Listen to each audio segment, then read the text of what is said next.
আছো? আশা করি তোমরা প্রত্যেকে ভালো আছো। আমি অনু, তোমাদের বন্ধু। হ্যাঁ, আজ সবাই মিলে চললাম, একদম নিজের কাছের মানুষ বলতে পারো, আত্মীয় বন্ধু কাম দিদি সব বলতে পারো এক কথায় মনের মানুষ। হ্যাঁ, তারা প্রত্যেকেই আমার খুব কাছের, খুব মনের মানুষ। তো অনেক দিন ধরেই যাবো করছি, কিন্তু কিছুতেই সময় করে উঠতে পারছিলাম না। আর এখন দাঁড়িয়ে আছি বাবুঘাটের মুখের কাছে। রানী, শুভেন্দু সবাই, মানে আমরা বলতে পারো যেমন ঘুরতে গেলে যেমন আনন্দ হয় না, ঠিক তেমনই আমাদের আনন্দ হচ্ছে। আর বাবু আমি দুজনে মিলে মানে বাবুঘাটির মুখেই ছবি টবি তুলছিল, রানী আর বাবু। আর ছবি টবি তুলতে তুলতে বাসও এসে গেল, আমরা বাসে উঠে পড়েছি। বাবু তো সিট পেয়েছিল, প্রথম দিকে উঠেই বাসে সিট পেয়ে গেছিলো। আমি প্রথমে পাইনি, তারপরে রানী পেলো, অনেক পরে আমি পেয়েছি। আর বাসটা খুব একটা যে ভিড় ছিল প্রথম থেকে তা নয়, হালকা হালকাই ছিল। আর হালকা হালকা ছিল বলে রানী পুরো একদম যখনই সিট পেয়েছে একদম পা তুলে রানীর কাজ করতে বসে গেছে। একদম ওই বলতে পারো সামনের সিটে দেখো একাই বসে রয়েছে, পা তুলে পা নাচাতে নাচাতে যাচ্ছে। আর এই দুটো বাস পাল্টে আমরা চলে এসেছি একদম বারাসাতের একদম টপ মোড়টায় ডাকবাংলো। তোমরা অনেকেই হয়তো যারা জানো তারা চিনতে পারবে জায়গাটা। ডাকবাংলোর মুখে আমরা একটু মিষ্টি নেব। আর তাই শুভেন্দু একটু মিষ্টি দেখছে, আমিও একটু, আমাকে ডাকলো যে কী মিষ্টি নেওয়া যায়, কোনটা নেব। তো সেই জন্য একটুখানি আমিও ঢুকলাম। আর রানীকে বললাম, রানী একটুখানি ছবি তোল, একটু ভিডিও কর। আর সেই সূত্রে রানীও একদম সেলফি মুডে আরম্ভ করে দিয়েছি। রানীর একদম ভিডিও তোলা, দেখো ও ভিডিও তুলতে আরম্ভ করে দিয়েছে। আর এদিকে আমারও একটু মিষ্টি নেওয়া হয়ে গেছে। তো এবার কিন্তু আমাকে যেতে হবে তোমার ভ্যান করতে হবে। তো ভ্যানও আছে, অটো আছে, অটো মানে টোটো, কিন্তু আমরা বললাম যে আমরা ভ্যানে যাব।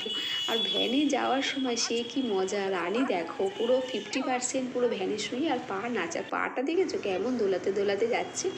আর আমিও তো বলতে পারো যে এদিক ওদিক হচ্ছে, ওর সাথে সাথে ভিডিও করছিলাম আর হেসে গড়াগড়ি করছি ওর কাণ্ড কারখানা থেকে। আর আমাদের সামনে যারা বাইকে যাচ্ছিল না তারা হেসে গড়াগড়ি, মানে তারা সবাই হাসতে হাসতে আমাদের পাশ দিয়ে চলে যাচ্ছে। আর ভাবছি এরা কারা, কোথা থেকে এসেছে। যাই হোক, ভীষণ মজা হচ্ছিল ভ্যানে উঠে। আমাদের দিদিকে তো কোনো ভ্যান ফ্যান তো কিছুই দেখা যায় না কলকাতা শহরে।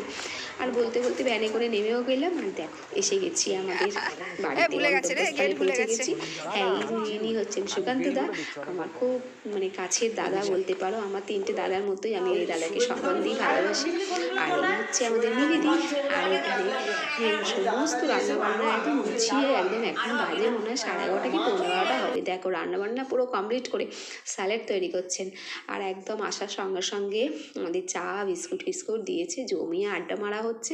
আর এদিকে সুকান্ত দা, এই শুভেন্দু, সমস্ত কিছু আমরা নানা রকম গল্প টল্প করছি। দারুণ একটা প্ল্যান হচ্ছে, সেটা কিন্তু বলবো তোমাদের, পরে বলবো, ক্রমশ প্রকাশ্য। হ্যাঁ, তোমরা সবই জানতে পারবে কি হচ্ছে না হচ্ছে। তবে হ্যাঁ, একটা খুব সুন্দর একটা প্ল্যান হচ্ছে তোমাদের বলবো, পরে বলবো, চলো। আর এই দেখো চাটা খেয়ে আর বসে গেছি একদম বারান্দায়। মানে খুব সুন্দর পরিবেশ, এত সুন্দর পরিবেশ আর এত শান্ত পরিবেশ, মানে ভাবা যায় না। সত্যি আমাদের কলকাতা শহরে তো সত্যি দেখাই যায় না, এত খালি গায়ের ওপর বাড়ি, ফ্ল্যাট, আর এখানে এত সুন্দর পরিবেশ। তাই আমি বলছিলাম এত সুন্দর পরিবেশ, সত্যি খুব ভালো লাগছে।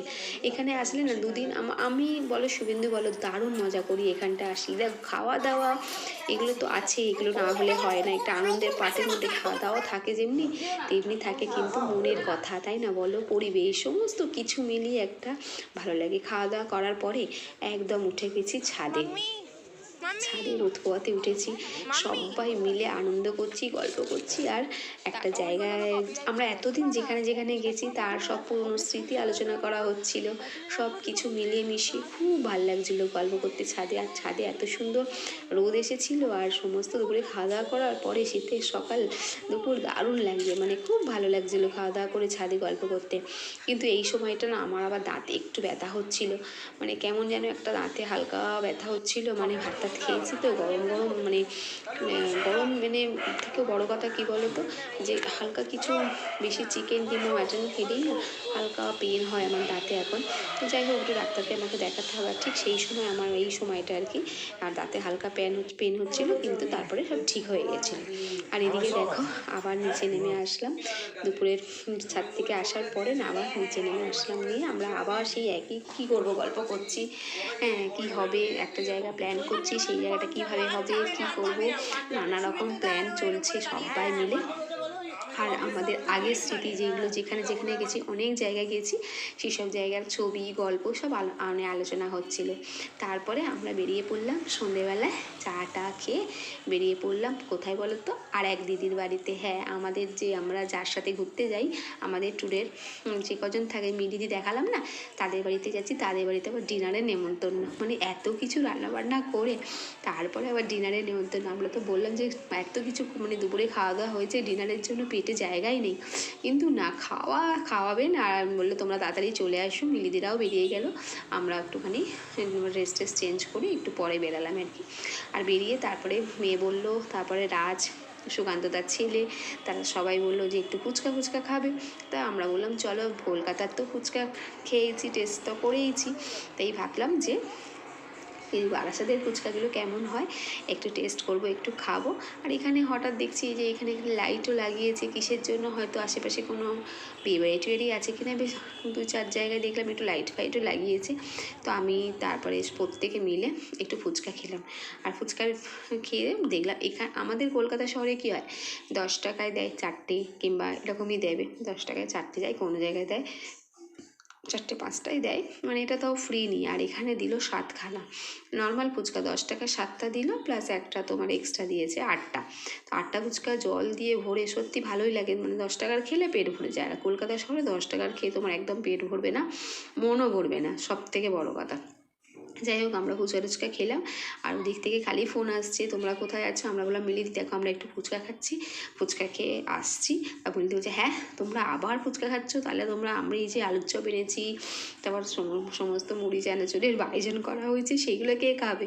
আমি যে না সব খাওয়া হবে, নিয়ে আমরা যাচ্ছি বলে আমরা ফুচকা খেয়ে তারপরে এদিকে গেলাম। গিয়ে দেখি মিলিদি তো একদম মুড়ির যে জোগাড় থাকে, সমস্ত মুড়ি চানাচুর ফেনাচুর একদম রেডি করে, শসা টোসা কেটে আলুর চপ রেডি করে সব একদম বলতে পারো গুছিয়ে গেছে রেখেছে। আমি যাওয়ার পরে সেই মুড়ি চানাচুরটা বলো আনো তুমি মাখো, তা আমি মাখলাম, ভালো হয়েছে, সুন্দর করে আনন্দ করলাম ওখানটায়। তারপরে মিলিদি আমরা দেখো ওখানে আনন্দ করতে গেছি না, সবাই মিলে এনজয় করেছি। আর দেখো যাদের বাড়িতে গেছিলাম, মিলিদিদের বাড়িতে, মিলি দেখো খাচ্ছি, দেখতে পাচ্ছ আলুর চপ দিয়ে জমিয়ে একদম মুড়ি তেলে ভাজা, কিচ্ছু বাকি নেই। মানে এই দিন একটা দিন সময় পেয়েছে সবাই একদম জমিয়ে, সবাই বলবো না, আমি বাবু জমিয়ে আড্ডা মারা, জমিয়ে খাওয়া দাওয়া হয়েছে। আর এই বাড়িতে কুকুরও আছে, দেখো 2টো কুকুর আছে, সে একটা কুকুরকে এনেছিল আগে, সেই কুকুরটা ভীষণ কিউট, একদম সুন্দর কুকুর। সেই কুকুরটাকে একটুখানি দেখছিলাম, জানি তো ভয় পাচ্ছিল ভীষণ, আমাদের দেখে উত্তেজিত হয়ে পড়েছে। আর একটা পাখি দেখলে না, সেখানে পাখিও পোষে বাড়িতে, তো একটু পাখি দেখালাম। তখন ওরা খেতে খেতে একটু হাতে নিয়েছিল। আর মিলিদি আরম্ভ করেছে নাচ, আমিও নাচ করছিলাম, মিলিদিও নাচ করছিল, প্রত্যেকে যে যেটা পারে। আমি তো নাচ পারি না, মিলিদি নাচ শেখে। আর মিলিদি তুমি একটা সুন্দর একটা নাচ করো, তো মিলিদি সুন্দর করে নাচ করলো, আর আমিও আমার মতন করে একটু আনন্দ করলাম, সবাই মিলে যেটা হয়। আর মিলিদি তো প্রপারলি নাচ শেখে, মিলিদি একটু সুন্দর করে নাচ ফাচ করছিল, ভালোও লাগছিলো দেখতে। তবে মিলিদি এই নাচটা পুরো শেখেনি বলে পুরোটা দেখাতে পারলো না, বলছি যে সবে তুলছে। যাই হোক, নাচটা খুব সুন্দর তুলেছে মিলিদি, খুব ভালো লাগছিলো নাচটা, দারুণ তুলেছে। এটা যখন সেজে গুজে নাচটা করা হবে, অসমীয়া নাচ তো দারুণ লাগবে। তো নাচ টাচ করে এদিকে আমরা চলে এসেছি রাত্রে লুচির জন্য সব বেলাবেলি করছে, আমাকে তো হাত দিতেই দিচ্ছে না, বলছে না তুমি চুপচাপ বসে থাকো। তো এদিকে লুচি বেলা হবে, আর মাংস তো কড়াই আছে, গরম টরম করছে ওদিকে মিলিদি। আর এদিকে আমরা চা টা খেয়েছি, মুড়ি টুড়ি খাওয়ার পরে চা আবার খাওয়া হয়েছে, নিয়ে একদম রাত্রে আর কোনো ভিডিও করতে পারিনি, সোজা একদম ঘুমিয়ে পড়েছি খাওয়া দাওয়া সেরে। আর দেখো এখন সকাল 7:30 বাজে, বাড়ি ফিরছি, সবাই আসতে কিছুতেই দেবে না, না যেও না। আর এখন এক্ষুনি ট্রেন গেল একটা, আমরা পুরো রিজার্ভ করে একটা টোটো নিয়েছি, একদম ডাকবাংলোর মুখে নামবো, টানা ডাকবাংলোর মুখ থেকে একদম বাড়িতে আসবো একটা টানা বাসে। তো চলো, দেখো খুব আনন্দ হয়েছে সারাদিন। আর রানী তো একদম টোটো পেয়েছে, আর শীতের সকাল দারুণ এনজয় করতে করতে, আমরা গল্প করতে করতে কালকে কী করলাম, কতটা আনন্দ হলো, সব কিছু মিলিয়ে মিশিয়ে সব আলোচনা করতে করতে যাচ্ছি। সকালবেলায় তো খুব ভেবেছিলাম যে খুব ঠান্ডা থাকবে, আমাদের কলকাতা শহরের মতন ঠান্ডা তো এখানে ভীষণ বেশি, মানে অনেকটাই বেশি। কিন্তু হ্যাঁ, এই কলকাতায় যখন নামলাম না, পুরো গরম লাগছিলো, এত কিছু মাথায় দিয়ে তখন ছিলাম না, কিন্তু এই বারাসাত বলেই সত্যি কথা সম্ভব হয়েছে, এত অনেক ঠান্ডা ছিল সকালটা। কলকাতায় এত ঠান্ডা নেই, ভালো বারাসাতে বেশ ভালো ঠান্ডা আছে। আমরা এই রাস্তা দিয়ে যাচ্ছি, এবার নামবো, মানে টোটো থেকে নেবে বাসুদেবপুর। তো চলো, আজকের দিনটা খুব খুব খুব আনন্দ করে কাটালাম। তোমরা সবাই ভালো থেকো, টাটা, বাই বাই।